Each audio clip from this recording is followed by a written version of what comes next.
Cavite Ray Pamilya. Humanda sa paglapag ng mga Makatan, liberal kami ang tagaong sigat. Di na kayo magtatagal sa intablado nagtanghal ng mga bobong animal. Ito'y panapos sa mga kalaban na puro lamang hangal. Sa pagbitaw ulan tulak, kalaban ko ay kritikal. Ako'y brutal sa pagsulat, sa pagbastar sa mga tanga. GT Wested ay muling yumayanig sa kapatagan na panglipunin ng mga kalaban na puro lang kabubuan.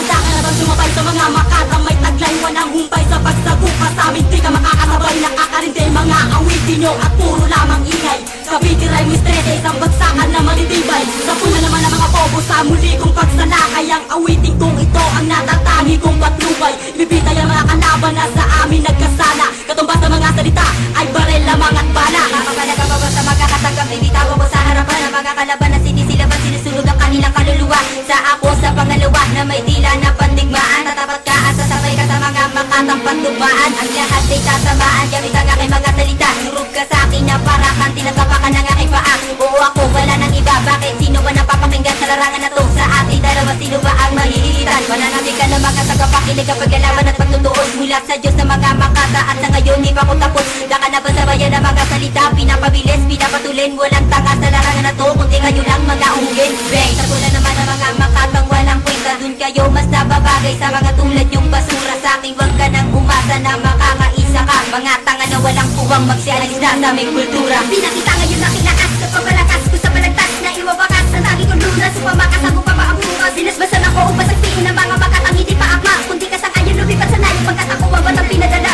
Upaw sa akin ang mga aspecto ng mga Makatang hindi padala. Cavite Ray masamahan na kinabulatan ngayon sige wari niya bala. Puro Tagalog aking lingwahe, di kailangan ng iba salita. Mag-iiwan ng mga marka na hindi mo kayang burahin na parang pita. Nakakasawa ang mga kataga na wala pa rin namang ipinagbabaro. Isang kumpul ng mga tangan, nag-aangat pa rin na maging moderno. Sa pamagitan ng kwaderno, nilahad naman ng kaisipan. Mensaherong tagapagpadala o panlipunin ng kasamaan. Binalaga ng mga kalaban at siniraba ko na ang banatan. Binakasan ng kahangalan at katangahawan ng karapatan. Di kailangan sa larangan na pinamunuan ng mga buang sa patugmaan at patagisan. Sa palaliman nagtawang asan. Isang Makatang literal na di mapigilan na pag-atake. Di matibagas sa datahan na parang grupong militante. Nagmula pa sa Cavite, pugate ng mata nakang hapas ko lang sa may laat ay magsisipag habang sa aking padaga. Alimit isang bobo na laglag. Di ka na makakatama sa mga kataga na ibinalagbag ng aking tilang mapangaas na daig pa ang budyerno. Natatatay ng salita na kasinawag ng disyerto. Kasing init ng inferno ang utak kong matalim na tumitira sa balagtasan ng panbiin na palihin. Wala pa to sa kalahati, isa pa lang patigil. Di mo na naisin na kalabanin pag ako ay nagdilim. Ito ang atak nitong balakas sa mga nagmamatigas. Pinakamataas, pinakamalakas sa mga nagpapangaas. Hindi mo na kayang tigilan pag ako ang bumikas. Ako si Jewis, isa sa Cavite Ray na pangwakas.